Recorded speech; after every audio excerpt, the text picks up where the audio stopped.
It's Thursday. It's Tuesday on Your View. Welcome to the show. I am Mariah Falawi, and as always, I have the ladies with me.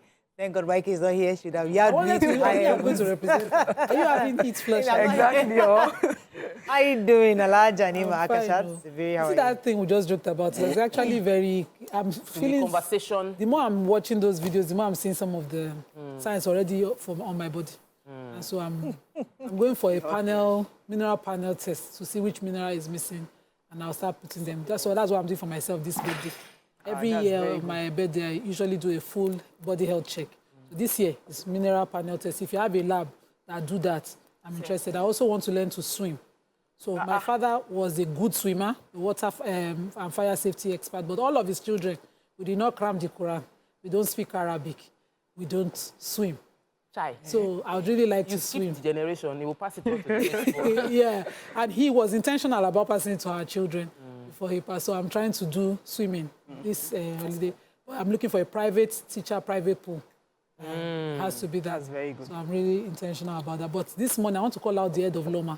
Flushy. He's the one that is causing flood in Lagos. I'm telling you. The head of Loma, whoever is GM of Loma, very heavy allegation. Look at me very well in my eyes. I'm saying it with evidence. You know that all the streets I was shouting about, all the owners have packed their waste into the streets. Nobody is picking it up.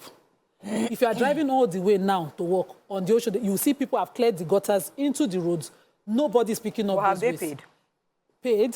The interest of you see that's the point. Interest, we cannot say business. So I called the truck in my area to pick up, and it was like, those people have not paid. I was like, these are waste on the road that is in the gutter that they have dug out. It's an emergency, environmental one. Yeah. If you put money in front of it, they will leave it there for you. It will flow back into the drainages, and we have another flood waiting. Thank you. How are you doing, Ramatu? I'm doing well. Over the weekend, you know, I said I was going to watch my Indian movies. I watched my beautiful Indian movie. In fact, it's now I start understanding what the story is all about. I watched Ye Vadaraha, that's the one with the Sunita, that's the promise. And I also watched Nagin. You alone? Alone, Nagin and the ones in the olden days ones? Yes, the olden days ones. They are all on YouTube. Oh, really? In fact, it's now that I start understanding the story. You watched it, you were too small. That was younger. Nostalgic feeling, everything. It was so nice. And I was like, these children, they've missed out on. Oh, I'll definitely go watch it again. Honestly. With all the excess singing. And the I used dancing. To sing along, yeah. Well, and the snake moves and everything. Find the boy. Very nice. And then, and then the Nagina lady, that's the Sri Devi. I now realize that she's dead. She died some years back and all. But hello, Top. Very nice. How you doing? I'm good. I'm very grateful to God. Yesterday, Professor Fabawo shut down Magodo. Professor Fabawo clocked 70 yesterday. The deputy governor was in Magodo. Oh, wow. I was driving to my house like this. Two sides of the house. I was like, what's happening here? What's happening? And I called my husband. I was like, there's something going on in this Anglican church. Everybody has just blocked the road. He said, it's Prof now. It's Prof. I was like, we didn't know. It's just such an honor for him. And I'm like, it has to be a birthday for a Monday for the road to be blocked like this. And I saw the deputy governor going there. I was like, okay, on the show this morning, I'll celebrate Professor Fabawo. Yeah. He's a friend of the house is a friend of Your View. He cared for you. Yes, I consulted with him when I was pregnant, and you know, and he's someone that has served. You know, it's beautiful. You know, civil service. They don't see that medical. And he's managing director now of the LASSO, the medical team. So happy birthday, happy birthday, Prof. Professor Fabawo. Happy birthday, Prof. Many more birthday. Happy birthday. So today I'm going to be speaking at Olabisi Onabanjo University. I wasn't planning to. I begged them that I couldn't make it because I had some family emergency, but you know, young people just use everything to just, you know, said, okay, let me just go. So I have to sacrifice, but I'm really excited to go. We'll be speaking on trust and national development, and that's my forte. I love that. I cannot guess. You know, I'm going to wear all my father's shoes. I'm going to speak like my dad. We the people. Yeah, we the people. We the people. All right. Let's go on a short break now. When we come back, look at the front pages of the paper. Stay with us. We'll be right back.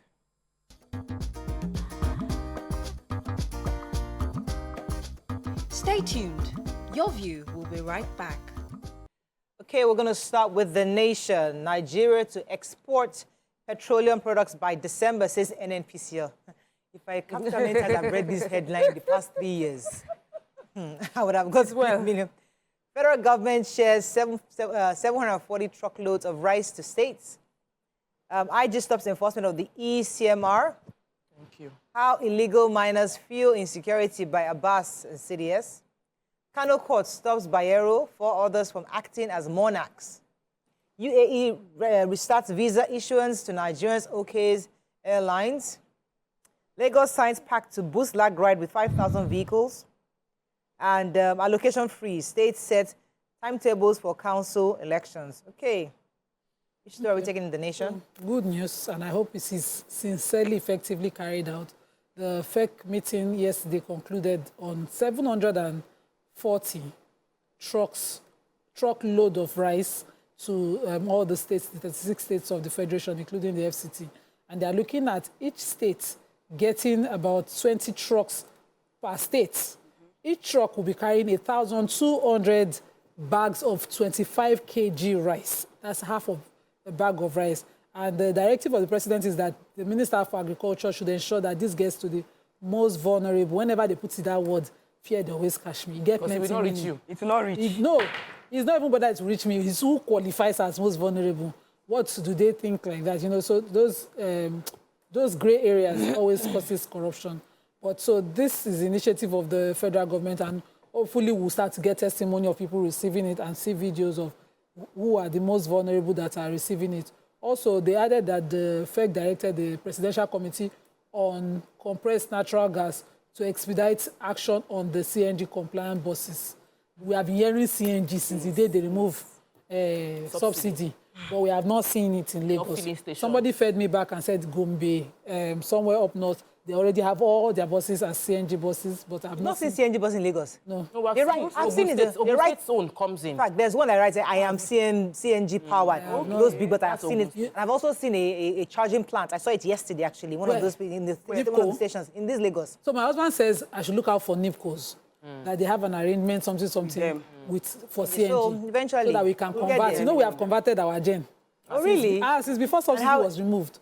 And so when gas cost went up, it was no longer profitable. We are looking for the NIPCO stations. Yeah, and see if they will so we'll convert gas as well. Lagos State government has entered a joint venture agreement with CNG Motors Company Limited.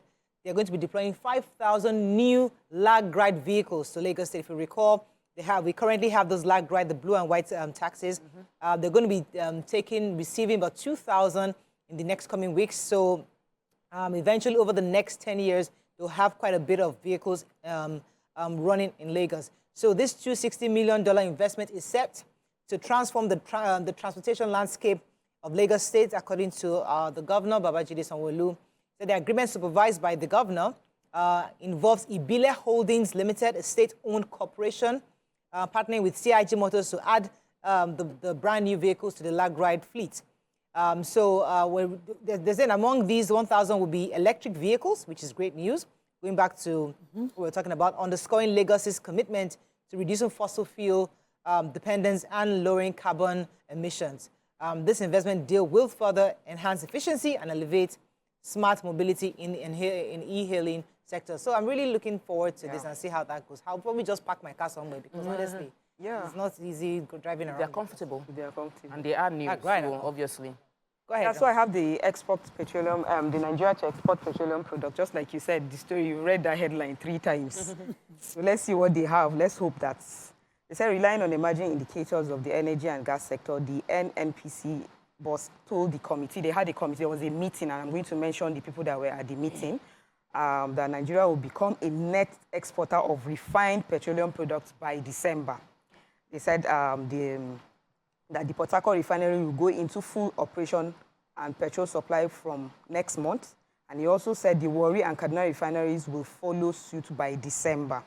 He also said Dangote Refinery will pump petrol in commercial quantity also from next month. He said these are expected to bring relief to Nigerians. So at the meeting, the members that were at the meeting, they had the coordinating minister of the economy, Mr. Wale Edun, Budget National Planning Minister, Senator Atiku Bagudu, Minister of State for Petroleum Resources, Senator Lopo Biri, then the Central Bank of Nigeria, the Governor of the Central Bank of Nigeria, Dr. Yemi Cardoso. He also said that the National Bureau of Statistics put the June headline inflation rate at 34.19%, pushed up by the 40.87% food inflation. So let's see how that will. So I'm taking the story. I'm taking the story on how illegal miners are fueling insecurity. The Speaker of the House of Representatives, Abbas Tajuddin, and the Chief of Defense Staff General Christopher Musa have both had a meeting. This meeting was at the House Committee on Solid Minerals, and the information is not something new, but it's just sad that 80% of the insecurity in the Northwest is caused by illegal mining. Also, the fact that Nigeria has lost about $9 billion to illegal mining, saying that only the few licensed miners pay Nigeria 3% from the mining that takes place. Also mentioned the fact that the military, the Chief of Defense Staff said that most operators brag about their high connections in government, and so in high places, and so you cannot necessarily take them out of the system, but they are fueling insecurity and they're not letting Nigeria benefit that. According to the Speaker, Nigeria has so many natural minerals and solid minerals that could bring us a lot of revenue, but we're not getting the benefit. It's rather mined illegally, and then we're having to finance the securing of the area based on the damage caused by the illegal miners. A lot of lamentation. I couldn't find the solution, but they cannot mine illegally without connivance with our people, with leaders. Yeah, leaders and people. We're all the Nigerians, we the people. The Punch, I think let's take the headlines. OPS, that's Organized Private Sector, blames insecurity as food inflation hits 40.8%. $1.8 billion fuel stolen from refineries in 9 years, says Nanny. I never knew I would live to 890, says Wale Soyinka. Excitement as UAE lifts visa ban on Nigerians. Court okays Kano Emirate law repeals, sacks Bayero and others. Trump emerges Republican candidate, picks 39-year-old as running mate. Cholera cases hit 2,809 in 33 states and 148 local governments. Lagos allays fares over LCDA's Oyo Taraba set-up panels. And Umweji projects over 1 trillion naira Zenith Bank profit in 2024. Okay, let's take one story before we go on a break. Go ahead, quickly. So the OPS are, blaming insecurity on food inflation. The MBS, that's the Nigerian Bureau of Statistics, had brought out a new figure. Our current food inflation figure is 40.87%. And it was 25.25% in 2023 last year. So a 15% increment is on it. And they blame it on, they said the prices of the cost of this food inflation is basically on prices of millets, whole grain, gari, guinea corn, bread and cereal class, yam, water yam, cocoa yam, potatoes, yam, and other tuber class, groundnut oil, palm oil, and oil and fat class, as well as catfish, dried other dried fish. He said that this reflects what we are most likely purchasing. But I want to rely, because, in the story also carries that organized private sector are blaming insecurity. Yes, all of them are blaming insecurity, but I want to rely on what Lotus Beta Analytics says.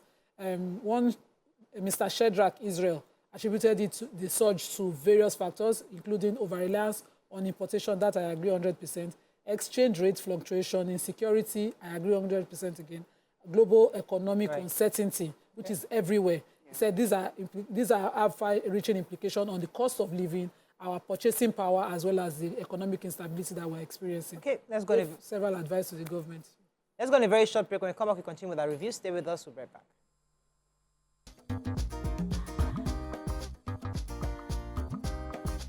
Stay tuned.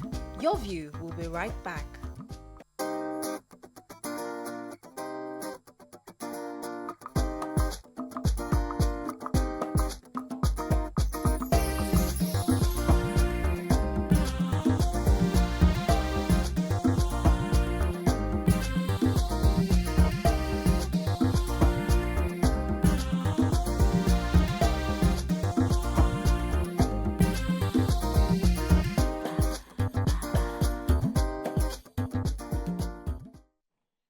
Thanks for staying with us. We're still reviewing Punch. Any story there?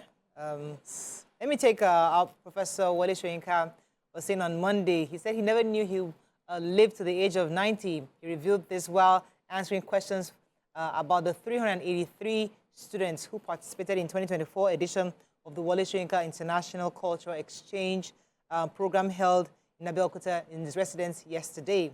The governor also had announced scholarships and gifts of laptops to 9 students who emerged best in an essay competition to mark the Prof's 90th birthday last weekend. He was born July 13th, the Nobel laureate clocked 90 on Saturday, and lots, in fact, it was celebrated across the states and across the nation. While answering questions from children on his life experiences for the past 90 years, Soyinka said he did never envisage that he would live to the age of 90. Added that he decided to be a writer to correct some anomalies from stories he listened to while he was growing up. On why he broke into radio station during the military era, he said, I never broke into a radio station, but I sneaked in.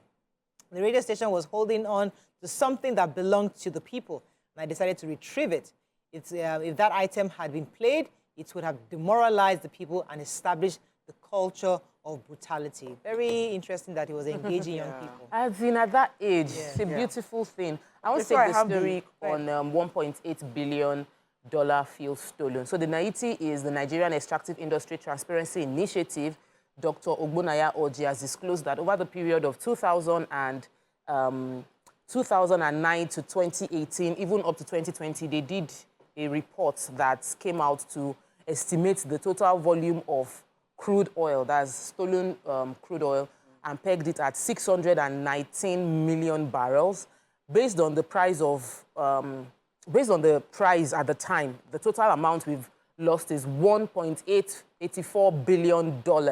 He said that these losses have its negative effect on the Nigerian economy, but aside from that is the fact that it can be prevented going forward. That they did a report, that's NAITI did a report, and that it was based on the, in partnership with the government, the last administration also did like an audit, and that if this current administration would implement the recommendations that they made on how to prevent oil theft, that it would save us a lot of money. That the risk and the fear, they spoke about the fact that our country is largely dependent on the oil revenue, and that it is within our, we can curb this oil theft, and like Mariah would say, is our people. But still, if NAITI has done a report, then the current administration would do well to go through that report and partner with the necessary agencies to implement so that we can see less oil theft and more revenue coming to us through our crude. Okay, so I have the story of the Emirates, the Kano Emirate. They said the Bayero guy has still been... Emir Bayero. They said he's still taking, as in he's still parading as the emir of this thing. And then the governor asked the police to eject the disposed emir from the Nasarawa mini palace. But the police refused to obey and said they need an order from the courts. And the government then approached the court to restrain Bayero and other disposed emirs from parading themselves as emirs and sought an order asking them to vacate palaces in their respective emirates. Delivering the judgment on Monday, Justice Ali restrained Bayero and 4 other dethroned emirs from parading themselves as emirs as Kano, Bichi, Gaya, Rano, and Karaye. She held that the Kano Emirate Council Repeal Law 2024 was carried out by the State House of Assembly according to the law as enshrined in Section 4 of the Constitution of the Federal Republic of Nigeria. So they said they should leave Sanusi to have his space while the rest should please. Daily Sun. Mass protest looms will demonstrate against Tinubu while Sheikh Gumi. Tinubu may send minimum wage bill to National Assembly next week. Headsmen kill 13 in renewed Benue attacks and 5 missing. Autonomy, Algon, seeks upward review of revenue accruing to local government. Rising food prices, Nigeria's inflation hits 40.8%. And FG UAE agree on resumption of travels. Okay, which story? Yeah, I have the IG biosuppressor. So the police force PRO at the Federal Police had announced that the IG had instructed ordered us to go and register our cars with the ECMR initiative. But now he also announced that it's been suspended by the IG after, civil societies protested against it. The NBA, as well as other bodies, gave a 7-day ultimatum to the IG to suspend or completely stop the implementation of the e-car I'm trying to remember what it is again.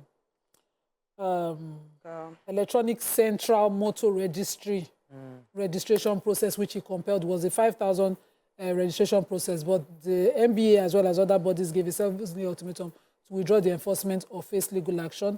And so the IG has said, suspend it for now.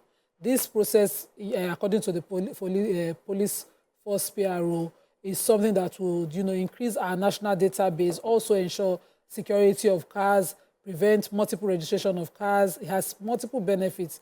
It's designed to ensure the safety and security of all types of vehicles, including motorcycles, collating data imputed into a system by vehicle owners, and also acting as the flag to vehicles when they're stolen. He said this also provides a first-hand database to the force for curbing vehicular crimes, and describes by giving easy access and real-time comprehensive data on every vehicle, on available tablets that will be given. I'm just wondering, with what we are experiencing now, how this would have worked. But I really hope that, we can have a proper security, because car theft is a very serious issue. It happens every time. Yeah. So the Minister of Information and National Orientation, Muhammad Idris, has said that our president will be sending the revised transmitter bill on the new minimum wage to the National Assembly by Thursday. If you recall, he had a meeting with the tripartite committee consisting of NLC and other stakeholders, and he's also had a meeting with the governors across the country to have a figure. If you recall, the NLC insists on 250,000, while Labour has said, the government has said they can only do 62,000. So we're hoping that there's a final meeting on Thursday, which the president will meet with Labour, and hopefully a final agreement will be agreed upon and then transmitted to the National Assembly. So we're looking forward to how that goes on Thursday.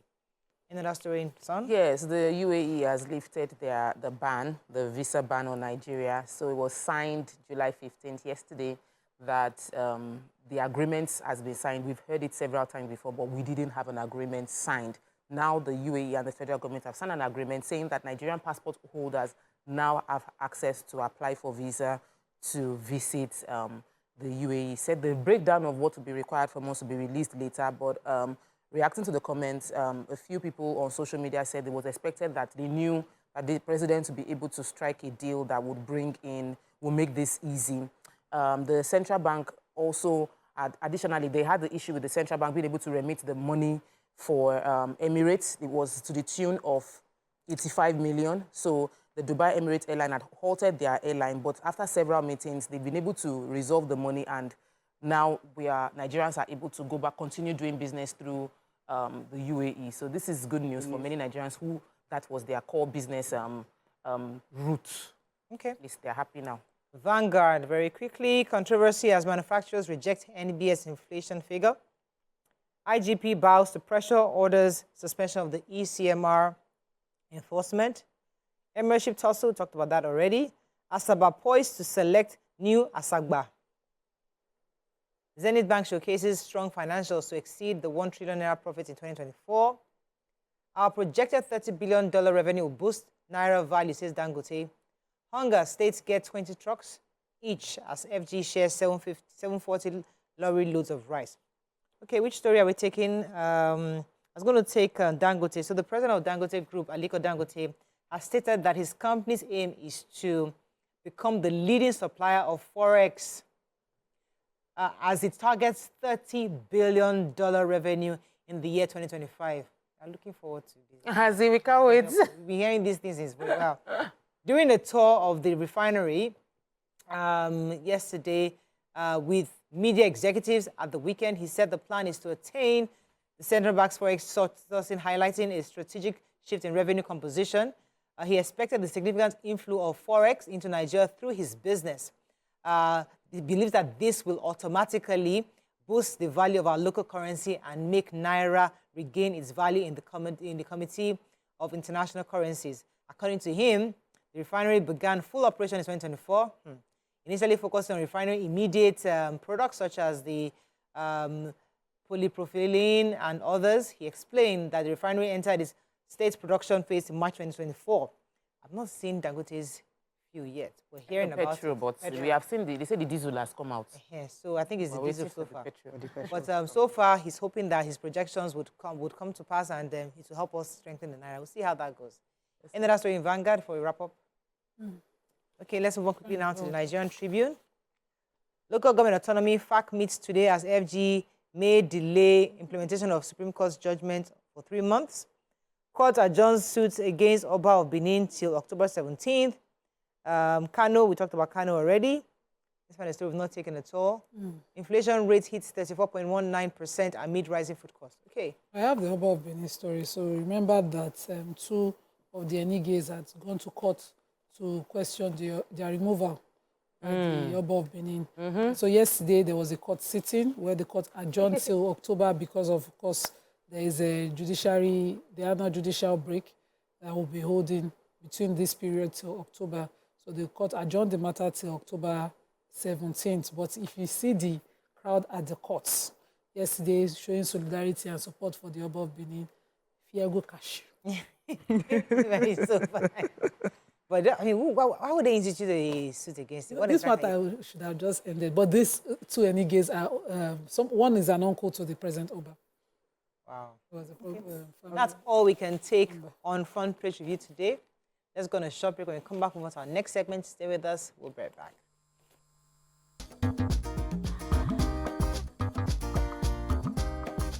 Stay tuned. Your view will be right back.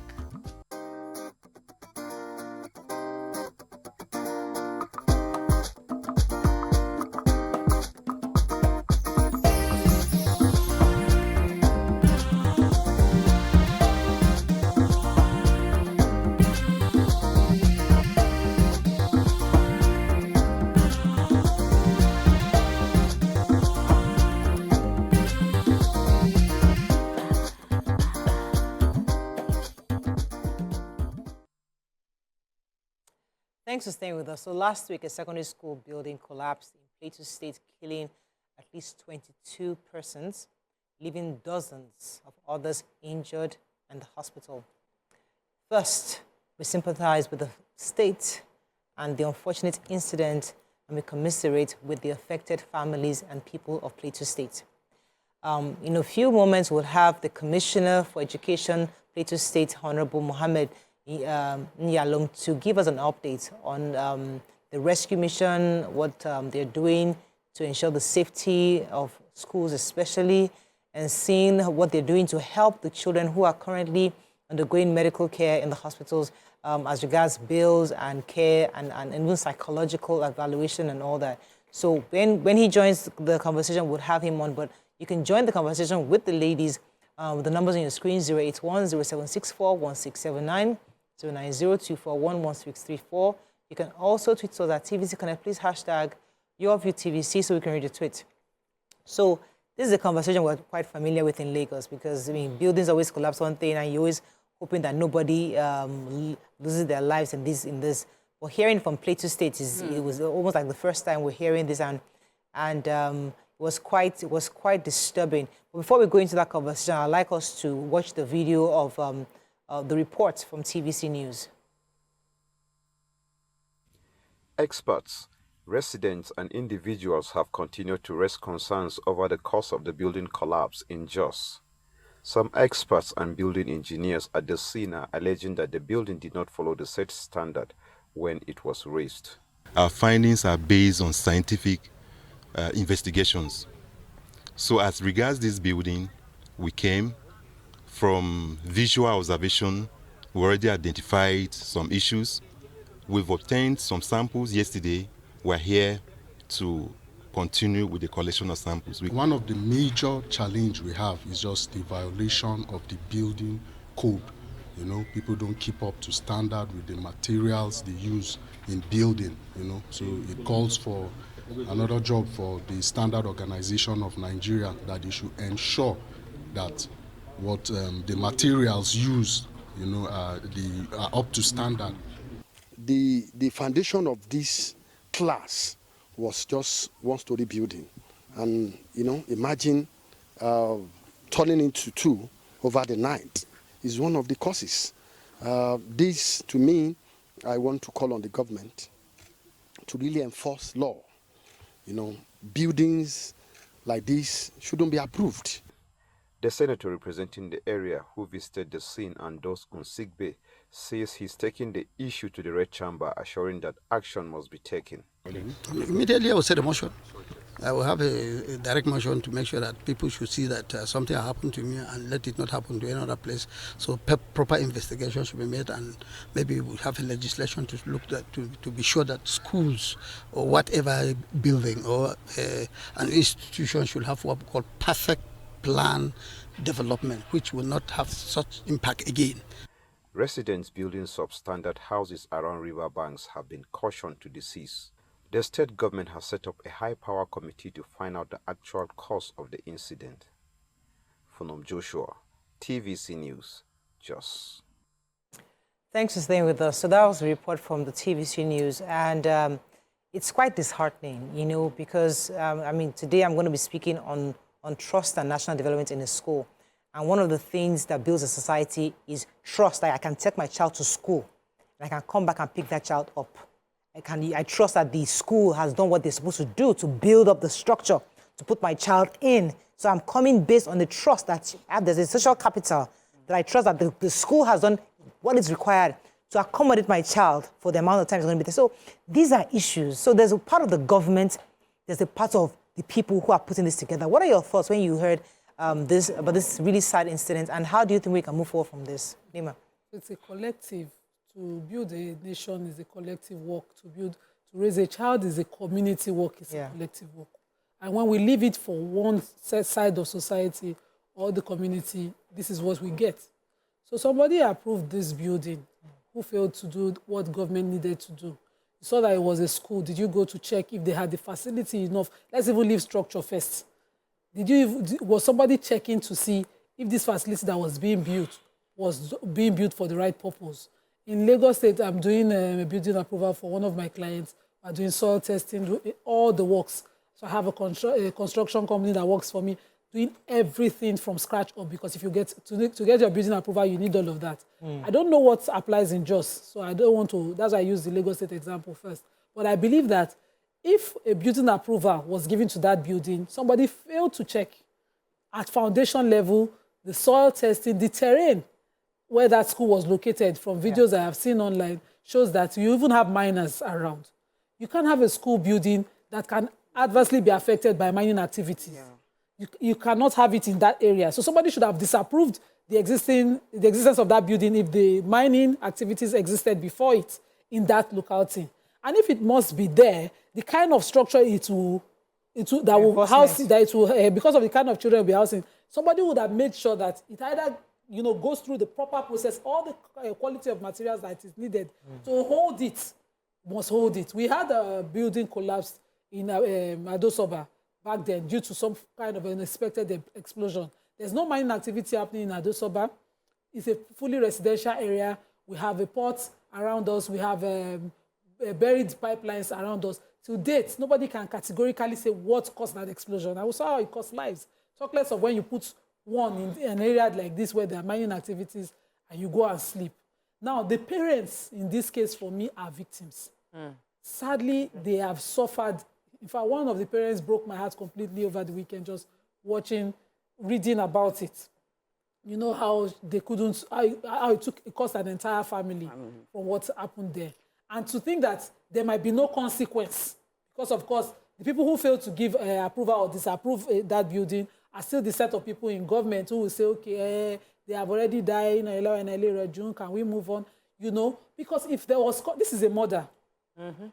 Failure to carry out, to do your duties has cost life. Of course, at least in the worst case, is a manslaughter. Somebody should at some point importantly face consequence for it. Absolutely. So that people would learn. But because we fail to have consequence for things like this in the past, people still cut corners, build buildings that, do not go through proper processes. Right. I'm told that our commissioner is on. I've tried to get the commissioner, Honorable Commissioner of Education, Plateau State, Honorable Muhammad Nyalum. Morning, sir. Are you there? Good morning. Good morning, sir. It's a pleasure to have you on the show. So we're just going to be discussing the updates from Plateau State concerning the collapsed building. Could you give us an update so far? The numbers we're having is 22 confirmed who have been killed by the accident, and about 54 hospitalized. Are the numbers changed? We still have that number. Okay. To confirm dead. But first of all, let me express my regret once more for the significant loss of lives. I also want to extend our deepest condolences to the families of the deceased students, while praying for their quick recovery of the injured. But I want to confirm to you that we still have, with the number, that the deceased is still that 22. Okay. So then also, what of the survivors? Do we have, have some been discharged to go home? I mean, how many are still hospitalized? Yeah, a good number of them. I think very few now are in the hospitals. Very few, not up to 10 in most of the hospitals, and a very good number of them have been discharged. This morning I'm trying to get that update of the data, because the discharge happens to me is continuous, and I have not gotten the update for today. Okay. But I want to tell you that the hospitals are doing very well, and a good number of the students have been discharged home. Before we go into the cause of what happened, what of psychological evaluation for the children who have been through this ordeal, their family? Is the state planning anything? And also, as regards the bills, who's going to be covering the medical bills? As I'm talking to you now, the First Lady is planning to pay a visit to some of these families, to condole them and try to say it, encourage them to make sure that life has to continue and school has to continue. And we in the ministry, immediately with the ongoing examination, we have made alternative arrangement for the student in SS3. Right now, they are writing the NECO examination in the neighboring schools. And we're also making an arrangement to see how we can. In the meantime, the governor has directed the immediate closure of that school, and by implication, we have to draft students from that school. Those are in the junior class and are then yet to be in SS3 to other schools. But that school, like I told you, is now shut down by the All right. So, yeah. Sir, one of the things that concerned, while we were discussing before you came, Nima mentioned getting justice. And I'd like to find out, we've seen clips online, people have made their own submission of what caused it. Oh, it's one floor, you shouldn't have gone to the second floor, substandard materials were used. But has a panel of inquiry been set up officially to investigate what happened? And what do you believe? What do you think? Don't forget, this thing happened the day on Friday, yeah. And the governor was away overseas and had to abandon his trip because of the magnitude of the problem to join us, and immediately was in the state. And already has said a high-power committee will be set to investigate the remote and immediate cause of this collapse. And I don't want to preempt that until when the committee submit their reports, we cannot picture the immediate cause of the collapse. Okay, sir. How long has the school existed for? How long has the school existed? The school was established in 2009, and as at that time, there were only 3 classroom to 4 classroom blocks. So it was the ground floor. The upstairs was built, erected sort of after the establishment of the school in 2009. It's not long that building was erected, and like I told you, we cannot say whether there was proper plan from the Development Board, but as soon as the committee is into action, we expect to get a proper report as to the cause of the collapse of the building. With what you just said, I'm afraid to ask, my colleague Miriam Longe is from Plateau State, and she had sent a question asking what was the role of the Jos Metropolitan Development Board in overseeing that the approvals or the structure conformed with what a school should be, knowing, of course, that you said in 2009, the school started as a bungalow and you were not aware when the floors were added. I'm afraid to ask what the role of the board is and how they partner with the Ministry of Education when it comes to school buildings. You know, I don't know what the answer would be. Hello? All Yes. structures. School structures. When a building is meant for the purpose of schooling, what approvals and how do these approvals come? You know, how are they done? Do you have a partnership with the Jos Metropolitan Development? Yes. Before schools are approved, we have partnership with the Jos Metropolitan Development Board. We have Ministry of Health, and all of them have to ascertain. Like I told you, that particular building, that particular upstairs, was erected after the granting of registration from the ministry. So as to whether they have taken proper permission from the JMDB or proper plan was submitted to JMDB before the erection of that building is what we are going to ascertain. And like I told you, the governor is saying a high-power committee will be set to determine actually what happened. And until that is done, I don't want to preempt the decision of the committee.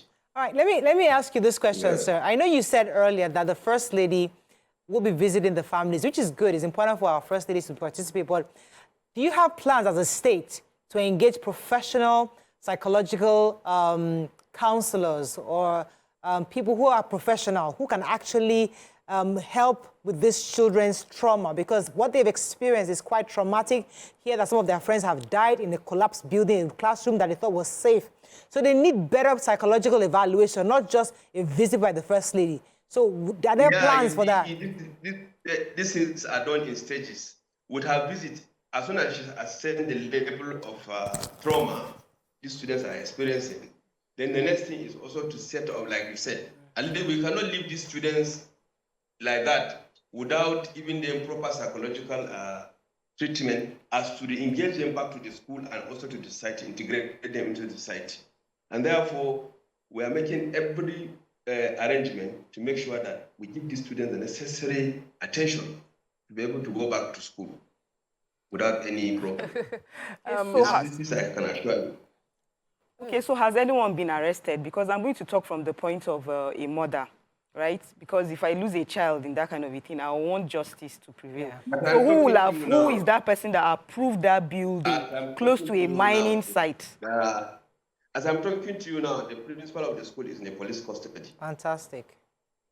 Yes. The principal is not the owner of the school now. The principal is not the owner of the school. Yes, the principal is the owner as far as we know, because we cannot apprehend the proprietor. We are trying to, the police is making effort to apprehend the proprietor because he's at large.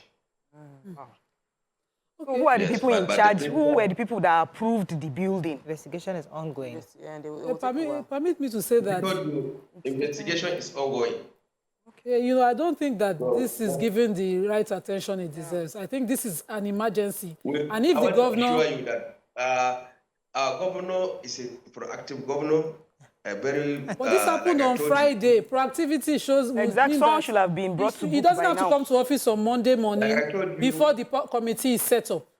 If it happened on Friday, he returned to the country, it should have been immediately. We in the ministry are embarking on a scrutiny of all buildings in our schools. We have, let me also be glad to tell you that the governor, in his proactive nature, has already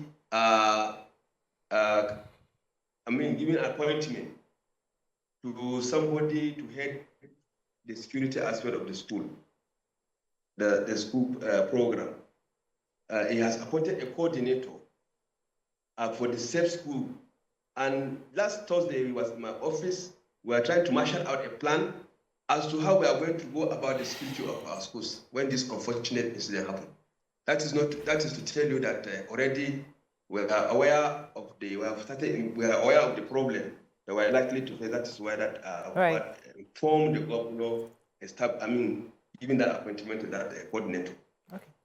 So I'm happy to hear that there's an ongoing check on all the schools, because one of the things that we should, when things like this happen, is for us to prevent it from happening again. And that would be that every school that is within Plateau should be. I'm also glad to tell you that we have started receiving complaints from parents in 2 schools, and yesterday we have to draft our men to those schools to see what actually is the problem. And so this morning we are also collaborating with JMDB to go to that school if that school did not meet up with our standard. Okay. But definitely we are going to demolish that school, those structures that are not up to our standard.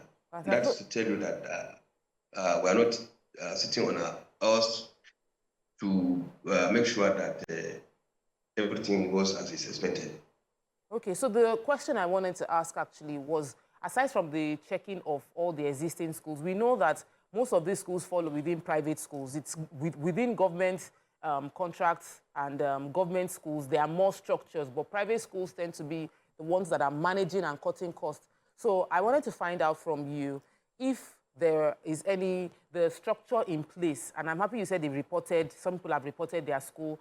What is the process to ensure that we are protecting children that are in private schools, that are in small private schools, so that they don't fall into it might not be collapse anymore. It might be flooding. It might be something else. So how broad is the search to ensure this does not happen again? Yeah, like I told you, the committee the governor is going to say is not really going to ascertain the immediate and remote cause of the collapse. But other things will include suggestions and recommendations as to how to prevent further occurrence of such ugly incidents. Yes, and then we also in the ministry, like I told you, we have invited the EXCO, the executive members, or the proprietors of private schools this morning for a meeting at 2 o'clock. Okay. And some of the things we are going to be discussing is the way forward as to how to prevent further occurrence of this problem, and then we'll come out with a program of action. While we await the decision of the committee. I would like to ask, who are the members that constitute this high-powered committee? Because we'd like to know who they are. It can't just be people who the governor just feel that should... I told you, the governor received NEMA executive in his house on Sunday, and yesterday was Monday, and I want to ensure that before the week runs out, this high-power committee will be set up by His Excellency the Governor, Barrister Kaduna. And until that is done, I won't say anything as to the composition of the members of those committees. Thank you. Okay, I wanted to know if, along with the principal, since the principal was already arrested, if along with him, there will be members of the staff of the Ministry of Works, Housing, or anybody in charge in the Metropolitan Development Office of Just. That one, the findings of the committee will reveal. And I want to tell you that the governor will not spare anybody found to have been involved in the handling of that building sharpishly, and definitely also the governor will definitely take make sure that it doesn't go unpunished. Okay, just a final question for you, sir. Just a final question. Yes. Honorable Commissioner, we saw some reports online saying that the school was built, there was a quarry around that place. Did you visit the place, and can you confirm that there was actually mining activities close to where the school is built? Yeah, actually the governor was there, and he had an on-the-spot assessment. He saw the mining. It was not really a mining. It was a pond, a gully erosion site. And he has also directed that some houses that are residing along that gully site to be investigated and proper attention be given to them as to whether to demolish or to make sure that the right things are done for the houses. And for the school, like I told you, let us not just say, definitely we notice a dam sort of swamp. That school looks swampy, and by implication, it stands the risk of dumpy walls. Yeah. And yes. And definitely, if this, let us not just preempt the decision of the committee. Okay. As a matter of fact. All right. Thank you so allow much. them to do the work and find out the cause of this thing. I don't want to go into this. Thank you so much, sir. Let me allow you to go at this. We're speaking with the Honorable Commissioner for Education, Plateau State, Honorable Muhammad Nyalom. Thank you so much, sir, for joining us this morning. Thank you. Yeah. Thank you. So we are looking forward to the high-powered committee's report and see how that goes. Hopefully, there's some kind of justice, because every family is hoping that somebody pays for this damage. You know, you can't pay for life, but at least you have some kind of circle that the government rose up to its responsibilities to ensure justice for these young children. We commiserate with the family and pray that they are so rest in peace. Let's go on a short break. When we come back, move on to our next segment. Stay with us. We'll be right back.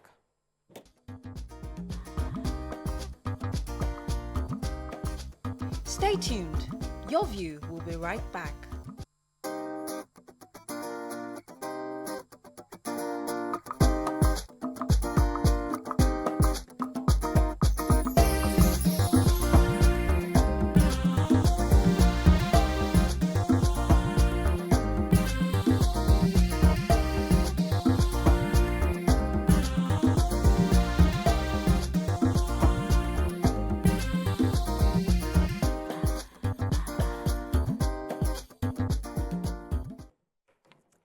Thanks for staying with us. On this segment, we have the former federal lawmaker, author, playwright, and human rights activist, Senator Shehu Sanni. He will be speaking with us on the current state of the nation. Good morning, sir. Thanks for joining us. Thank you for having me. It's always a pleasure. When it comes to building a nation, there is an issue that's been at the forefront, the issue of trust. Many Nigerians certainly would want a better nation, but they just don't trust that government knows exactly what they're doing. You can't totally blame them, because obviously we've been disappointed over the years. You know, when you try to trust government to use your taxes appropriately, try to trust government to build schools that would not dilapidate. You would like to trust government to provide water, to trust government to provide electricity, but yet we've not seen it. But today they're asking us to trust, pay taxes, do your own bit so that we can have a better nation. How do we begin to build that trust in government again? Thank you again for having me in your program. It's a pleasure. First of all, in 1999, when Nigeria returned to democratic rule, Nigerians were full of hopes, expectations, and dreams that the new order, the new system, the new democratic spirit will usher in a new epoch of development, peace, prosperity, human development, and collective progress. But 24 years down the line, the majority of Nigerians are disappointed. Successive leadership has not been able to deliver on the promises and the pledges they made as a government. So for over 2 decades, a pattern of distrust has been created between the people and the government.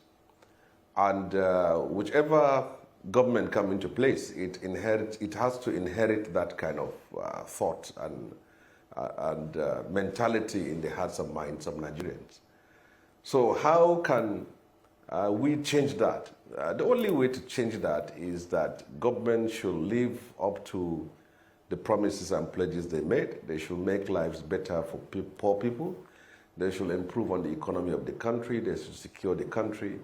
And they should do what they have to do as a leadership and as a government. When people begin to see the delivery of dividends of democracy, when people begin to see how their resources is applied to their development and how they can see government in their lives, in their homes, in their rooms, in their plate of food, then trust will be rebuilt. But it's also generally around the world today, people it's not just peculiar to Nigeria. Right. In America, people don't trust government. In Britain, people don't trust government. In many countries of the world, people don't trust government.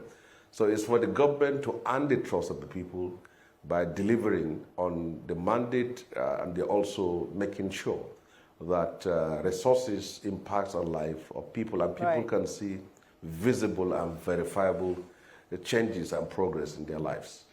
Okay, Senator, this morning we had the federal government has approved 774 trucks of rice to mitigate, the famine. Because I don't want to believe it's just hunger anymore. It's famine is looking like famine right now. Who would you describe as a vulnerable Nigerian?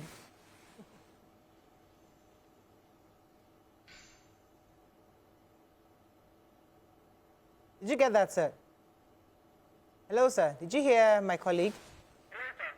She just asked the question. No, I can't, but I can.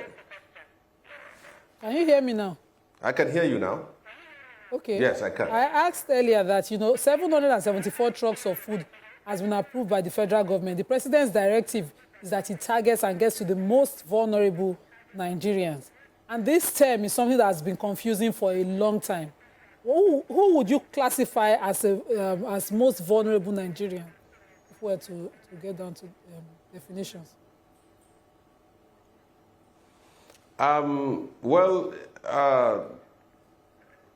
In Nigeria today, there is an evident hardships in the lives of our people as a result of the pains and consequences of the economic reforms. And that is not unusual for any government that dares to take the bull by the horn as far as changing the economic direction and philosophy of a nation is concerned. But economic reforms must also be done with human face. And I believe that it is a good idea that foodstuffs are shared to people. That will temporarily address the problems of hunger and poverty, but it's not going to permanently address it. And when you're talking of the vulnerable in the society, the vulnerable are growing in numbers as far as the reality of the situation it is today.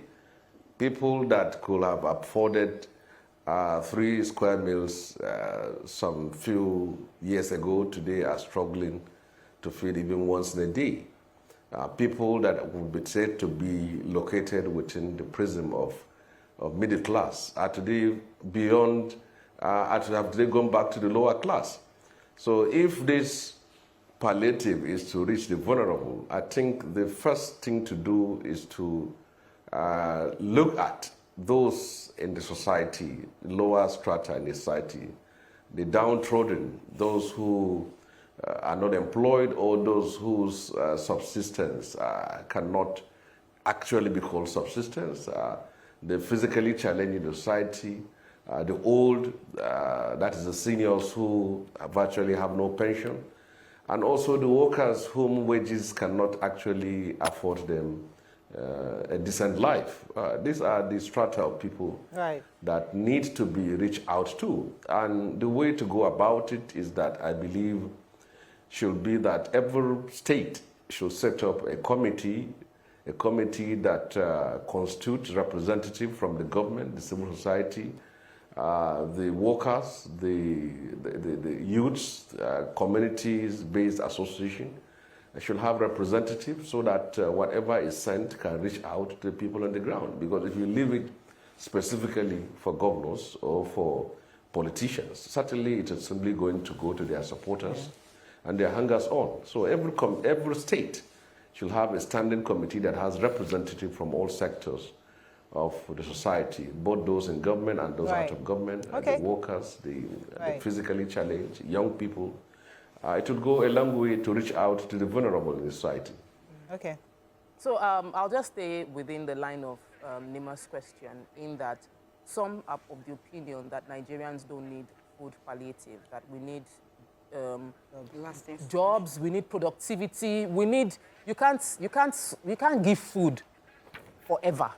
So there is a need for us to be able to create an enabling environment. And since we cannot feed majority of Nigerians, according to the reports, it's 774, which means that 1 truck to a local government, and we know how big local governments can be. Do you believe that this food distribution is a way to, does it really solve the problem? Or how do you think we should we scrap food?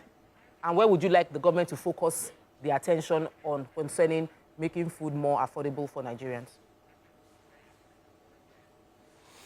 Well, the only way to address the problems of hunger in the country is to invest in agriculture. Nigeria is a country with over 900,000 square kilometers. We have over 200 rivers, and 80% of our land is arable. I cannot imagine a nation of ours still thinking of importing food. God has done everything to Nigeria. He has given us what he has not given Palestine. He has not given Israel. He has not given Saudi Arabia. He has not even given the Vatican. But unfortunately, for all these blessings that we have, we're still expecting manna from heaven. Kogi State is one of the states that are usually used. This is a state where you have confluence of River Niger and River Benue coming together. But the city doesn't have a pipe-borne water. Wow. So we have reached a point where we are expecting perhaps angels to come down and feed us. So importing food and distributing food can only address the temporary problem of hunger and not the permanent one. Government must revolutionize agriculture. We must invest in agriculture. In fact, if there is any ministry that should be headed by the president, it should be Ministry of Agriculture, not Ministry of Petroleum Resources. That's where our future is. It's sad that a nation like ours, we are still importing cotton from Egypt when we can grow cotton here. We're importing sugar from France when we can grow sugarcane here. We're importing wheat from Ukraine when we can grow wheat in Nigeria. We're importing rice from Vietnam and Thailand when we can grow rice in Nigeria. So we have everything that a nation will have desire for God to send to us. We don't have natural disaster. We don't have monsoon. We don't have hurricane. We don't have earthquake. We don't have any. We have land that you can plant anything for it to grow. The problem is we refuse to invest in agriculture. And that is the long-term survey. What of these 20 trucks that have been shared? Now the question is that, how do you share 20 trucks to Kano State with a population of 15 million people, and Lagos State with a population of almost 20 million people? The same thing with that of, say, states like that have smaller number, so that I don't mention states and they feel demean. But I think the best way to go about it is that, like they said, it should be temporary, but there should be a formal investment in agriculture so that we don't only grow food crops and livestock, but we should also be able to export. And it's a good idea that I support the establishment of Ministry of Livestock, because livestock is a whole economy of itself. Yeah. One of the problems we are facing as a country for the past 5 to 10 years has been the fact that livestock has become a source of conflicts, acrimony, violence, and bloodshedding in both the north and southern part of Nigeria. Having a ministry like that is also an investment in agriculture. So we should invest in agriculture to address the problem of hunger. Let me get a few more questions in for you. This food will now be eaten. After we have eaten all the rice, what becomes of it? Go ahead. Yeah, so the hardship in Nigeria is really eating us deep, honestly.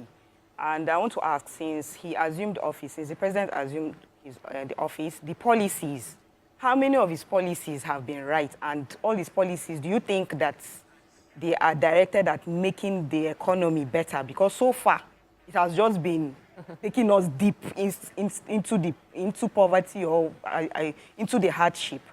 So what do you think about the policies? Do you think they are good policies? Are we going to get something out of it at the end of the day? Well, any person who tells you that Nigerians are not suffering today in this country, I think he is living in another planet. Thank you. But we should also take cognizance of the state of the country when the current president took over power. For 8 years, there has not been any significant investment in agriculture and any serious attempt to address the problems of the economy of the country. How can we say now, if you look at it generally, Nigerians were more patient with Buhari than they are with Jonathan. Many people today who are speaking out against impatience were silent for 8 years. They were silent when money is stolen in central bank. They were silent when the whole economy was wrecked. They were silent when a cabal has taken over and were destroying the nation. Now, the president today has a responsibility and duty to get things right. And he chose to do it a different way.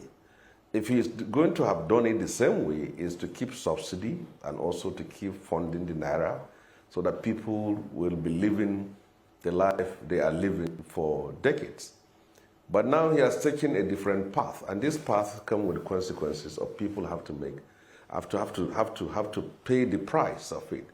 But you see, the missing link is that any nation that has set for itself targets to achieve through economic reforms, then we must see sacrifice at all levels. The lawmakers, the people occupying position of authority and power are making sacrifices. People in government, people at the upper level are making sacrifices. Then the people at the lower level will say, okay, now we are all in this boat and let's all make sacrifice. But where you have that it is only the poor that are making sacrifices, that are suffering, and that are urged and called on to make sacrifices, and those at the upper echelon of society are not making sacrifices, then there are bound to be disenchantment and discontent. So I believe that he inherited a wrecked economy, he inherited a looted country, he inherited a nation that virtually was not set to move forward. And the way he took over, as if all these bombs have all been planted. So to me, I think what is most important is that in as much as the government wants to reset and reconfigure the economy and political spectrum of this country, it also has to take charge and take care of the vulnerable in the society. Right. Because if there is hunger, if there is suffering in the society, it's very easy for people to develop a mindset and come out on the street and protest. But if those strata have been addressed, then they will give you time for you to go and do other things that will reset the country. Okay. What are the where did he succeed and where are we failing? There are successes that are recorded in terms of infrastructure. You can see that the Federal Minister of Works, he has been up and down. The roads now are receiving attention. Even within the FCT, you can see what Wiki has been doing in that infrastructure. In terms of security, yes, there are kidnappings, yes, there are killings in the north. The insecurity has persisted, but it's not as worse as it used to be under Buhari. Just some few days ago, journalists were arrested in Kaduna. It never took 3 to 4 days. They were released. It happened in Zamfara. It also happened in Kaduna and Sokoto State. So this a pastor was kidnapped in Zamfara. He was released. If you remember what happened under Buhari, in Federal Government Grace College, Kebbi State, student girls were kidnapped. They have to be 2 years in captivity of these bandits and terrorists. So we can see some level of improvement as far as security is concerned. All right. And there are evident infrastructural development we can see. But you can't see all those things here when people are finding it difficult to feed themselves. A hungry man cannot see, he cannot hear, he cannot listen.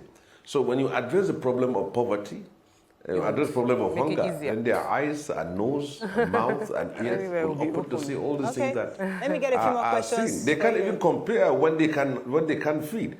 So I think the president should go about now addressing the problems of poverty in as much as reforms are also taking place. And I support the reforms because I believe that it will reset this country to a different direction.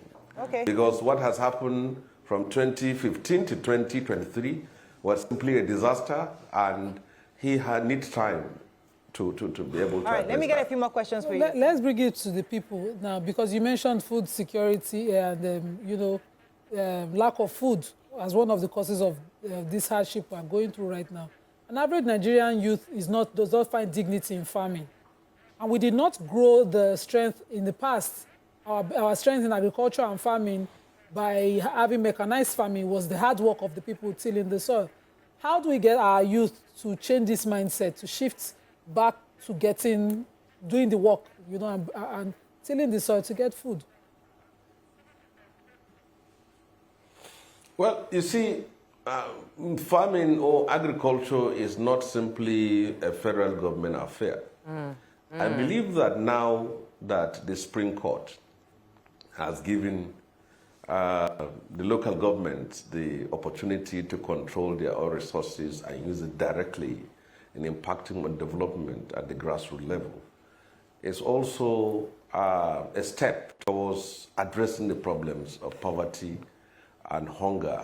Because if you look at the investment that has been done in agriculture, for example, under the last government, over 3 trillion, as it was reportedly stated, was invested in ANCO borrowers program. Yes. Apart from fake pyramids of rice we have seen along the airport road that lasted within 48 hours and then it simply disappeared. That is what became of it. Where are all the trillions that were all pumped into agriculture? If you just go outskirts of Kaduna here, you will see farmers planting their crops with their feet as if it is 1820 or 1895. So for all the funds that have been going into agriculture has not reached directly to the poor people. I've seen some governors, like that of Kaduna State and Niger State, have all reached out, buying tractors, reaching out to poor people who will now produce more. I think that is the future of Nigeria, where the local farmer in the village can have access to resources, to fertilizer, to modern agricultural equipment. That is where agriculture is. Not bringing big-time farmers who are holding meetings in Hilton and other five-star hotel and calling themselves farmers. This is not how you go about agriculture. Agricultural ministry should be one of the most important ministry as far as a nation of 220 million people are concerned. That is where the future is. Sharing rice. We will eat the rice and then go to the toilet and then we'll still be hungry again. So what will come will be another 20 trailers be shared every time. That will not solve the problem. The problem is investing in agriculture and not the type of ANCO borrowers fraud which we have had in the last 8 years. Senator, let me throw in 2 questions because of time. We're running out of time. In your state, Kaduna State, the House of Assembly is investigating the former governor, El-Rufai. What are your thoughts on that? 400 billion naira, they said, alleged mismanagement. I'd like to hear your thoughts on that. And secondly, the president is meeting with Labour on Thursday to agree on a minimum wage. What are your thoughts on that? Do you think that the president should approve the 250,000 Labour is asking for? Well, your first question about the investigation in Kaduna State. This is the first time in the history of Nigeria or northern Nigeria where a state House of Assembly, under the leadership of a governor of a state, oversight, has thoroughly investigated finances of the account for 8 years and have come out with facts and figures. Whatever I may say about that investigation, people will say that I have natural political difference with El-Rufai, but I'm going to take you to 2 figures. How can you collect over 11.8 billion naira from a state treasury? For 6 years, you say you are going to construct a light rail in Kaduna. The money has been removed and there is no light rail. How can a government pay a travel agency over getting to about 2 billion naira in the name of whatever it is? How can a governor of a state, some 2 to 3 days before he leaves office, now pull out over 20 billion from a commercial bank and tie our IGR to the payment of that loan? Go through the report and see how through it was described in fact and figures. I mean, we need to recover our money that was looted. I, in the Senate, oppose this loan of 350 million because I know it's going to be looted. And I have been vindicated with what I have seen in the ground. So Kaduna State is like a state that a woman that has been raped and the rapist wants honor. So going about and disparaging this work of the State Assembly and attacking the governor is not the case. The issue is that answer the charges and the allegations in facts and figures. That's one area we have to do. Secondly, the meeting between the president and Labour is the best step to do. Now, Nigeria workers need a living wage, which they can move and live with their families, and a middle ground should be reached. Labour wants 200,000 and government can offer 62,000. There should be a compromise. The president was a protester, he's a Democrat, he's one that came from the trenches, and he's also one that has dealt with Labour for a long time. This is a democracy. We should solve things through dialogue, and it's very important. I will still add, there is an atmosphere that we're going to have an August visitor of a protest in August. This is a democracy. People have the right to express their opinion. The president is the number one protester in the country. I'm a protester. Even Ubasani, the governor of Kaduna State, and many of these, we are all protesters. And we held protests in the past. There is nothing wrong with that. But the protest we need is the one that will be peaceful, that will be constructive, one that will emphasize on demands of the people and for government, not the one of the kind of Sudan. Protests that will lead to the breakdown of an order, attacking of shops, like in Kaduna State. Our own fear is that it may lead to the break of ethno-religious violence between Muslim and Christians. That is not needed, but Nigerians have the right to express their opinion peacefully, protest, register their objection. Right. Senator, let me just throw in this question, because a few minutes ago you were complimenting the work that the FCT Minister Nyesom Wike was doing in Abuja, and he just criticized your performance as a senator, that talk is cheap when you are not in government. What do you make of this? Well, people have taken Nyesom Wike out of context. He never made direct reference to me. What he actually said is that it's not every time that we should be criticizing government. That, like in our own case, the issue is that what have we as senators been able to do? It wasn't specific on me. I know he was specific on Ezekomi, but whether he was specific on me or he's not, the issue is that he's working in FCT and he has changed the landscape and he's impacting on lives of people. Whether he's critical of me or not, I will say it. But I'm looking towards another time when we're going to meet in any of the public fora, so I can respond to him. But the fact is that he's a achiever. And he's not been personal. Mario, let me just throw this. I have to throw it one. I have to throw one in. Me too. So we all have 3 things. So I'll let Ramatu go first. So we have to wrap up with you because we have another guest coming in. But I'm going to take 3 questions for you. Hopefully you can note it down before we go. Ramatu, go ahead. Okay, sir. So I disagree with the fact that every time we always use this excuse that the last president didn't do well.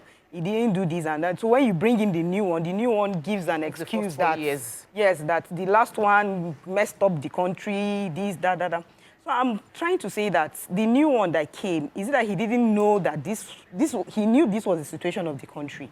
And he came in and I can't see, he removed subsidy. And I can't see any of the policies around the subsidy that he removed, if anyone is really working. Because at the end of the day, he came in and things have just been going, the hardship is just so much. Yeah, that alluded to the fact that we are hungry. Hungry people cannot see opportunity. Exactly.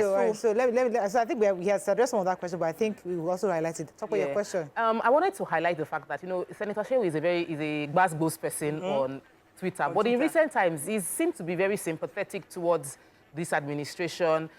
He even appeared at the Democracy Day dinner in Aso Villa. He's a friend of APC.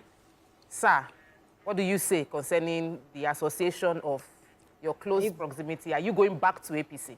And my own question, I hope you can remember all this question. My own final question for you is, we're hearing that Dr. Betta Edu is coming back, or she's doing what she can to get back. Do you think she should be reappointed, as many believe she should, others believe she shouldn't? What are your thoughts on that? Well, first of all, I will answer the first question. Well, it has always been my own style. When things are good, I will commend it, and when things are bad, I commend it. Even during Buhari regime, it's not all about criticisms. There are still aspects of the government that will say this is good and that is bad. So if this one is also in office, I have the right to say that this is good and also this is bad. And any person who is expecting me to always say everything is bad, I think he is not being an credible opposition. When things, for example now, the East-West Road, it has a lot of economic significance. The road from Lagos to Sokoto has a lot to deliver. So will I say it's bad because it does not pass through Kaduna State? That is the question we need to ask. So when things are not good, I would say they are not. And that is what. Okay. Like the sharing of food now, 50 trucks, I say that is not the way to go about it. We need to invest in agriculture. Okay. So I not just being an activist, I'm also a politician. Yeah. So my own idea, the issue of saying I'm going back to the APC or not, the issue is that I was ejected from the APC because of the political situation in Kaduna State. There is no way I could have remained in APC when that governor was the governor of the state. But it is not the case as it is now. So as far as I'm concerned, it will depend. If I'm going to be relevant in politics, if I'm going to contest election, as a person with constituents, you have to reach out, you have to talk to your people, and they give you best advice. This is what you need to do. Okay. So that is what I'm saying. Okay. So it's not like being sympathetic. I was also sympathetic to Buhari on a number of issues. We have to wrap up, just like I'm to this. But the issue is that we just share different history with Buhari. And for one, we came from the same trenches. So I have a duty. We are not protesting to overthrow the government. We are protesting on policies of the government. And people have the right to say policies and programs are wrong. There's nothing wrong with that. All right, we have to wrap up. The Dr. Betta Edu angle, what are your thoughts on it? Okay, let me wrap up. Did you get my question? Okay, that's all we can take. No, I didn't. I'll talk about the Dr. Betta Edu. Do you think she should be reappointed? I hear that there are moves for bringing her back. Well, I don't know anything much about them. If they want to reappoint her and they want to reappoint her, it is all their decision to take. But I cannot say that this, as long as our issue is concerned, I don't know much about it. But it's left for the government to appoint or not to appoint her. All right, that's all we can take. Thank you so much, Senator, for joining us. Senator, we're speaking with our guest, Senator Shehu Sanni, who has been very insightful in his comments. Thank you so much, sir. We're going to go on a short break now. When we come back, we want our next guest. Stay with us. We'll be right back.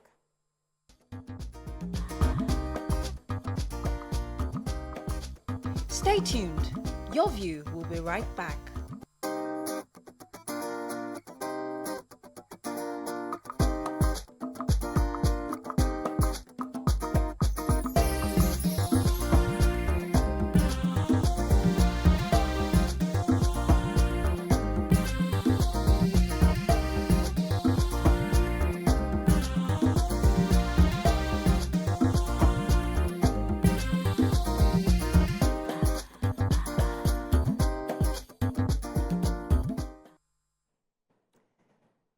Thanks for staying with us. So Tuesdays are Healthy Tuesdays, so we have to touch on how to be healthier, especially when it comes to kids. So today we'll be discussing tips for safeguarding our children during this summer break and the differences in millennial and Gen Z parenting with the columnist, speaker, childcare business expert, Caroline Pokwala in the building. Good to have you on the show. Thank you so much for having me. It's lovely to be here.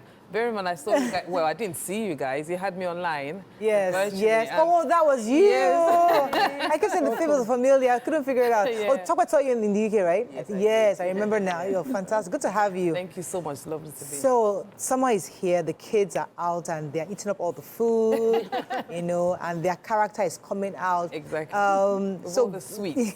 With all the sweets. So, could you give us some tips, really, because especially in this season where the kids are home, and how best to help them to learn and actually be more, you know, to learn a bit more values this season? I like the fact that you said values. Yeah. Because why do we have breaks? So they can take a break from those constant cramming of books academics. And, you know, so we take breaks because your brain does need to relax a bit. Yes. So you can do like more pleasurable stuff.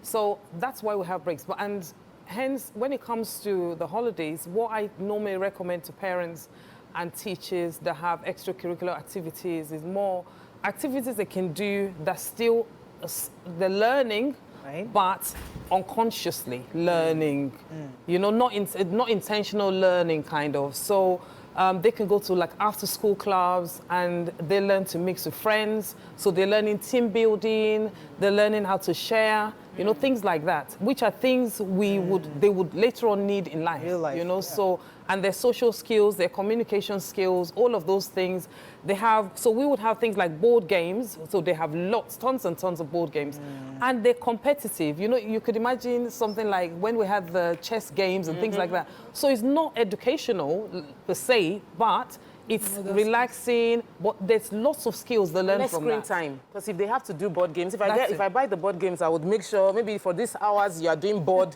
before you then go to screen. Yeah, And fantastic idea. I love it. I mean, statistics shows that not more than 2 hours of screen time in a week, where possible. Honestly, even with regards to when it comes to your educational stuff that you learn. So parents use this excuse that, yeah, but they're learning how to read or 1, 2, 3 and ABC online. It's too much screen time. What happens to when we were younger, that we have to go outside on the streets? And I know it's not safe, don't get me wrong, but at the same time, you can still do that in moderation. I encourage my kids to go out. And yes, I'm sorry, but the UK is not safe. You know that. It's not particularly safe, especially if you have black boys on the streets. So it's not a Nigerian thing. It's not an African thing. It's a world problem. So it's not safe, but you still don't keep them in the house, and they're constantly on that. You know, so... You know, I really miss my childhood. I had, if I remember, by this time we I'm had already time for everything. calculating. I talked to the trees that that's fruit, you know. I climbed trees, I did it all. Yeah. But my kids, sadly, have to take some classes online. Yeah. And that's where the screen time starts to... So you're disciplined to keep 2 hours a week. I would really have loved to do that, but most of the trainings, even the Quran classes are online. Yeah. You know, and how do you then, what would you advise I give up? For someone like me who has to do some form of screen time no matter what, what can I say I can let go? I used to do skill for my daughter. So at 4, she started hair weaving for, you know, the long-term rainy season holidays. She does this, you know, she moved from that to weaving again and, you know, braiding. And now she did tailoring. You know, we have one skill or the other she could have done, but now we are forced to do it on screen because going out, meeting people, and the distance of traveling also. So what would you advise? I love the rainy season holiday. It's the rainy season. Because my children are always saying summer. I say we don't have summer in Nigeria. We have rainy season. Long-term holiday. Long-term, exactly. Yeah. So what I would suggest is let's not forget what you gain when you're with other people. It's so important. It's just conversation. And we're getting to a world where we don't value people anymore. And it's more online. We can't do that. Now, making relationship is so difficult. People don't know how to make relationship. Whereas you have more online dating games and coming up, and you're talking to a screen. You're not even talking to a true person. What happens to that thing of like, let's go out for a meal, or let's go to the park and sit down and let's have a chat? Or not even have a chat, let's just look at nature. Nigerians, we don't know how to look at nature. You know, all of that, we need to go back into that. We can't say it. We don't want the one thing, technology, that is good for us, and we don't have a choice, we have to move with it, but at the same time, be the hindrance of what raises our children. That's not it. Because I constantly go back to the fact that if you look at us, we've not turned out too bad. Yeah. Don't forget what's turned us to this incredible people that we are. You can't ignore that. And in that sense, I always bring culture into it. Regardless of where you are, if you look at the Indians, the Asians, and the Chinese, all of them, their culture comes first. Their language comes first before any other language. You have the Arabs, they can speak English with all their loaded money. They will turn around and say to you, no English. If you either come to our level or there's no talking. So why are we not doing that? We should be proud of who we are. And it's only when they see us being proud and not constantly banging them in front of this thing called a TV or screen, that's when they start to take pride in the culture. So going back to your question in terms of safety and in the holidays, we have, obviously, there's so many things. First and foremost is parents. You need to know where your child is, what your child is doing. Even online, are they safe online? What are they watching online? And because as parents, we're so busy, we take a back seat, you don't even know what they're doing in this 45 minutes or 2 hours that you've given them. And they could be all sorts. So as a parent, first and foremost, you must know where they are at all times. And if they're in trouble, you must have codes or ways in which you communicate. You know, because my area is more early years, under 5s, and I'm so particular about children and safeguarding, and the fact that if someone does anything to you, how do you talk about it? How do you tell? How do you gain confidence in the way I speak to mom, the way I speak to dad, that dad is giving me or mom is giving me that permission that I can say anything to her regardless? Do we bring, and that comes with confidence, that comes with social skills, that comes with communication skills. What are the things we're talking about you don't learn on screen? Because you're sitting there, the TV is talking at you. Yeah, right. You can't talk back. You're not talking back. Fantastic. Okay. So I love the idea that I know you're particular about early children, but I also know that many people with teenagers are struggling. There's the, how do I manage this years? I can't take the preteens. Teens. I can't take your device because I don't want to alienate you. So a lot of parents are struggling with, I don't want my child to hate me, but I still want to be firm and disciplined. How do we strike the balance, especially during this long holiday that we have to deal with them without school? See, that's a really good question, because everyone gets into, and I'll be lying to you. I have a 16-year-old, I tell you, he doesn't even know I exist, like genuinely. And it's not for lack of trying, but it's that thing where you come to a conversation. You get them down. My boy would stay in the loft and he would just be fine. Mariah, I'm home. Come down, let's have a conversation. And you try and do family time if you can. You know, think about quality, not quantity. That's very key. So going back to, there's no time not to fix it. You can fix it at any time. So no parent has got the manual. Right. At any time, any stage you find yourself, you get the information, all right, let's do. The first thing I'll say is, let's have a conversation. We'll have a conversation. This is how I feel. So imagine I'm talking to you as my teen.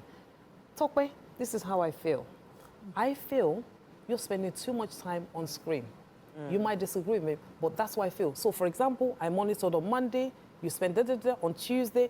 You explain that. Because we're trying to have a conversation here. Let's reach an agreement. And that's the starting point. And let's reach an agreement. Yes, you're going to have the ones that are going to kick back. And then you go back to that place of like, okay, let's try another method. There's no one way fits all in any family. However, not trying is not an option. Yeah. I mean, when my daughter talks to me, she talks to me as like this old person. Mommy, you won't understand. That's the latest now. You. Hello, what don't I understand? We watched the film. He said all of it is fake. All the stunts, and I went on Google and showed him. And they did the stunts themselves. I'm true. I have an hyperactive son. He doesn't sit down in one place. When he's moving, in fact, anything on the road is kick. Is when you put him on that PlayStation. That is when you will he will get his attention. But aside that, what else? What are apart from board games? How do? Because I'm always thinking of how to engage him and make him, active and all, because he's too hyperactive. Even with that, it's a matter of having to call them and say, okay, what would you like us to do together? You know, the thing is, don't get me wrong. If it's not a process, a thing you've done before, there's gonna be a few kickbacks. But it's the consistency, the intentionality of like, I want to change, I want to do better, I want them to do better, or we want to do this together. You tell them, because children are not silly. We are working. They're very smart. We're working. And I get it. So the culture in Africa, we have nannies, right? Yeah. So why don't we have nannies that understand and do these things with the kids? And this is where I say, as parents, do you even communicate your values to your nannies?